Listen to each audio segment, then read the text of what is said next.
जला के उसको खत्म कर दिया, अपने रास्ते पे जा रही तो कैसे खत्म कर दिया तुम लोगों ने? तुम्हारी क्या दुश्मनी थी जो खत्म कर दिया है? एक इंसान जल गया, ये मालूम होना चाहिए ना, ऐसे नहीं होना चाहिए ना, ये जुल्म है। आदाब, अब तक समाचार में स्वागत है आपका।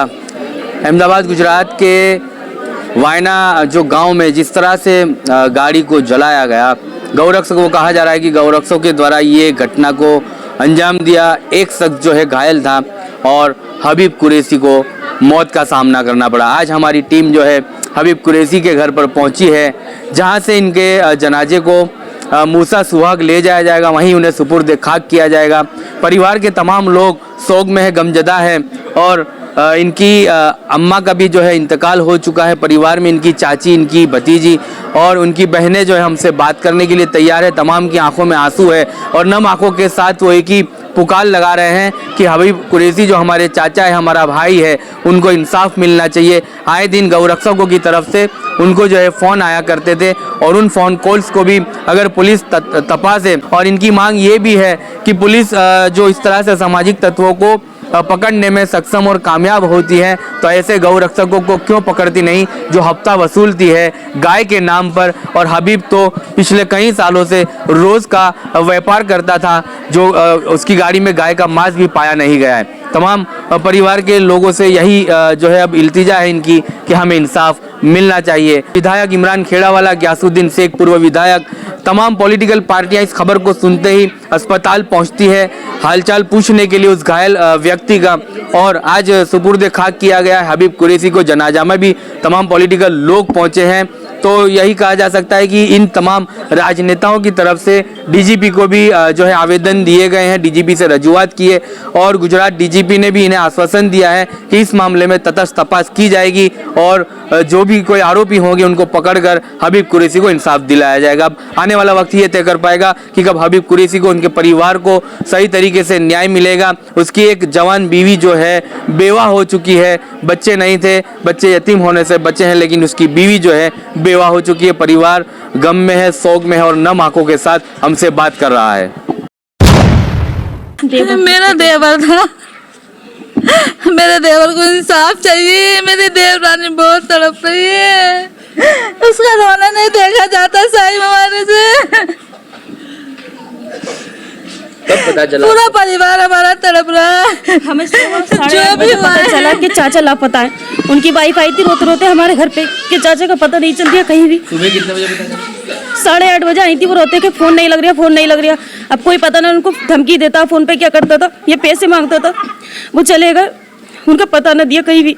सब में दिखवा लिया हॉस्पिटलों में, उसमें पूरी गाड़ी का तबरा हल कर दिया। लग तो रहा नहीं ये वो एक्सीडेंट है, साजिश, सोची समझी साजिश लगती है वो सर, बिल्कुल नहीं लगता। हमें चाहिए इंसाफ, कुछ नहीं चाहिए। होता था कि कोई गौरक्षक उनसे पैसा वगैरह? हाँ, दे के आए थे अभी परसों पल्ले दिन देखा आए थे 2000 रुपए में वाइफ से लेके बता रहे थे कि मार्जिन वालों को मैं 2000 रुपए देखा आया हूँ। बार बार फोन करे जा रहे हैं, अगर मैं नहीं जाऊँगा पैसे देने तो फिर मेरी गाड़ी उड़ी पकड़ लेंगे, फिर रनिंग करवाएंगे, पता ना कितनी चोट लगेगी कितनी लगेगी। ये बात पहले ही कह रहे थे वो इस बात को।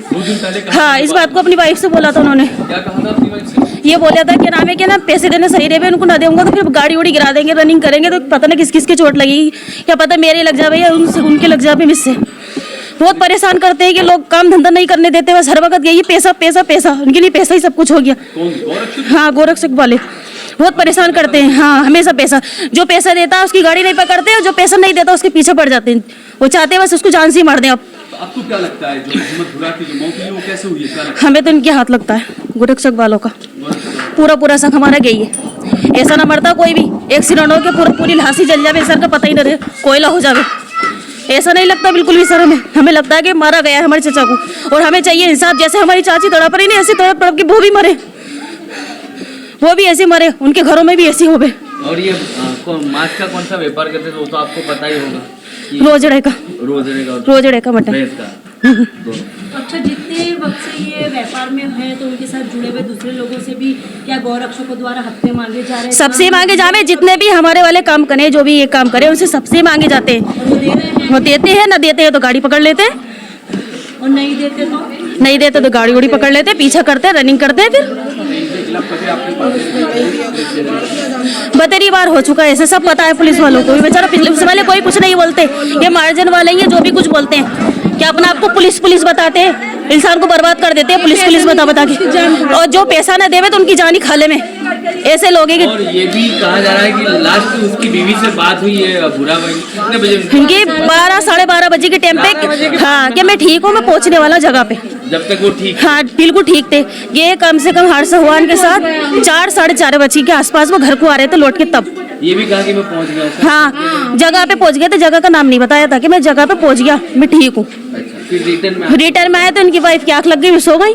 फिर बाद में पता चला 6 बजे से फोन लगा रही थी, फोन नहीं लग रहा था। मेरे पास आई कि मैं उनका फोन नहीं लग रहा था, वो चाचा का रोती पिटती आई। तो उसके पापा ने पूछा क्या हुआ, क्या पता ही ना, सुबह से गायब है, उनको कुछ पता नहीं चलिए, कुछ पता नहीं चलिए। पता करवाया था कि ऐसे ऐसे एक्सीडेंट हुआ पड़ा, गाड़ी पूरी जली पड़ी है, वो भी पूरे जल गए गाड़ी में। नहीं कोई नहीं है, हमारे देवर का कोई नहीं था, भाई भतीजे थे सब, माँ बाप भी नहीं थे। नहीं हमारे को इंसाफ चाहिए, बस कुछ नहीं चाहिए उन लोगों से। अभी पूरी थी और उनकी पत्नी की कब बात हुई लास्ट? 12:30 बजे हुई रात में जी। और क्या बात हुई कुछ पता? बस यही मैं पहुंच गया हूँ सही सलामत, तुम सो जाओ, अब हम 4 बजे आएंगे, नहीं बोला था जी। और उठी लगाती थी फोन तो नहीं लगा उसका फोन, 8 बजे तक भी नहीं लगा। तो फिर वो इधर हमारे घर आई, फिर बोला कि अब फोन नहीं लगता, तो जब खबर पड़ी हम लोगों को भी जब पता चला जी। क्या मांग है इंसाफ के लिए, क्या कहते? इंसाफ चाहिए उन लोगों से, हमारे को तड़पते हुए हम लोग रह गए ना, ऐसे उन लोग का परिवार तड़पे। पुलिस को कुछ करना चाहिए, पकड़ना चाहिए, सरकार को उन लोगों को पकड़ना चाहिए जिन्होंने ये सब कांड करा है। पुलिस का तो कहना है कि ये एक्सीडेंट है। नहीं है, एक्सीडेंट नहीं है, एक्सीडेंट नहीं, चोटी तो लग जाए। एक्सीडेंट होता तो इंसान तो मिलता ना, इंसान टांग टूट जाती, पाँव टूट जाती, थोड़ा बहुत तो बचता है। पुलिस तो झूठ बोलती, जो पैसा देता है उसकी होती है पुलिस। बेचारे दूर है, बहुत दूर है, इसलिए है माँ बाप है यूपी में, हाँ संभल के है, संभल के ही है। और भाई इंसाफ चाहिए। और ये बजरंग दल वाले हैं ना, बहुत हैरान करते हैं, बहुत ही। गाड़ी भी पकड़ लेते तो छोड़ते नहीं, अपने घर रख लेते हैं, अपने पास रख लेते हैं, पैसे भी छीन लेते हैं, माल भी छीन लेते हैं, लोगों को मारते भी है। अब ऐसा करने लगे, जलाने लगे, छीन ले। कंप्लेन क्यों नहीं की आप लोगों ने, कभी शिकायत क्यों नहीं की? वो लोग वो ये माल लाते हैं बेचारे, तो पैसे हफ्ता मांगते हैं, पैसे दे दे के माल लाते हैं। शिकायत क्यों नहीं की आपने कि गोरक्षक पैसा मांगते हैं? अरे यही तो गलती हो जाती है बस, और कुछ नहीं। ऐसा नहीं तो ऐसा जला के मार डालेंगे इन लोगों को। ऐसा तो पहली बार हुआ जिंदगी में, पहली बार। इसके पहले पैसे ना दिए तो क्या गोरक्षकों ने किसी की गाड़ी? हाँ बहुत गाड़ियाँ पकड़ी गई है, बहुत गाड़ियाँ। एक्सीडेंट में भी बहुत मारे गए, जल्दी भागने के चक्कर में एक्सीडेंट हो चुके हैं। जला के उसको खत्म कर दिया, अपने रास्ते पे जा रहा तो कैसे खत्म कर दिया तुम लोगों ने? तुम्हारी क्या दुश्मनी थी जो खत्म कर दिया है? एक इंसान जल गया, ये मालूम होना चाहिए ना, ऐसे नहीं होना चाहिए ना, ये जुल्म है उसका है। वो भी पता नहीं कि किसने करा, वो तो रास्ता निकल के आ रहा था कि किसने पकड़ा, किसने जलाया, किसने करा। अगर वो भी जलाया, लेकिन ये भी नहीं में मतलब कोई सेफ्टी सुरक्षा कुछ नहीं है। हाँ सुरक्षा नहीं है, गुजरात में कोई फैसला नहीं रहता। आपको किस पे शक है? हमें किसी पे शक नहीं, ये तो पुलिस ये तो पुलिस देखेगी, जब ना अनजानों में उन्होंने खत्म करा तो ये तो पुलिस देखेगी, पुलिस को मालूम होना चाहिए। ये सोची समझी साजिश है, एक्सीडेंट नहीं है बिल्कुल भी। मर्डर ही है, एक्सीडेंट नहीं है। बिल्कुल सोची समझी साजिश है। कोई मर्डर होता है, ये एक्सीडेंट होता है, एक्सीडेंट में क्या होता है, चोट लगती, बॉडी तो सही सलामत होती, ऐसे थोड़ी होता बॉडी का राख बन गई, बिल्कुल चूरा बन के हड्डी तक का, ऐसा कहीं ना होता। इससे पहले नहीं हुआ जिंदगी में, पहली वगैरह उनके साथ? नहीं, हमने जिंदगी में पहली बार देखा। होता तो सीधे इंसान से किसी से बोलते भी नहीं थे, किसी से लड़ाई, किसी से झगड़ा, कुछ नहीं। ये भी बात वो तो बहुत साफ दिल के इंसान, पैसा नहीं देते थे पहले नहीं देते थे, अब देना शुरू कर दिया था। उनको धमकी मिलती थी कि पैसे दो तो देना शुरू कर दिया था उन्होंने। वो खुद बता रहे थे कि मैं परसों पल्ले दिन पैसे देकर आया अपनी वाइफ से लेके। उनकी वाइफ खुद बता रही है, अभी रोते में, क्या पैसे लेके गए थे मुझसे, तो जब भी ऐसा कर दिया उनके साथ। तो मतलब ये जो सलामत गुजरात अब सिर्फ पन्नों पर ही रह गया, कोई सलामत गुजरात के वादे हैं? गुजरात में अब कोई सलामत सुरक्षित नहीं है। नहीं है, हमें तो ऐसा लगता नहीं है, हमें भी नहीं लगता। बिहार में जो घटना अरे भाई रास्ते चलते में रोक के मारने लगे तो क्या सलामत रह रहे अब? रास्तों में पकड़ पकड़ के जला के मारने लगे तो कितने अफसोस की बात है? तो भारत देश में सबसे ज्यादा सुरक्षित है, तो क्या अब नहीं लगता। क्या कहोगे क्या है? अब ये दिख रहा ना क्या सुरक्षित है?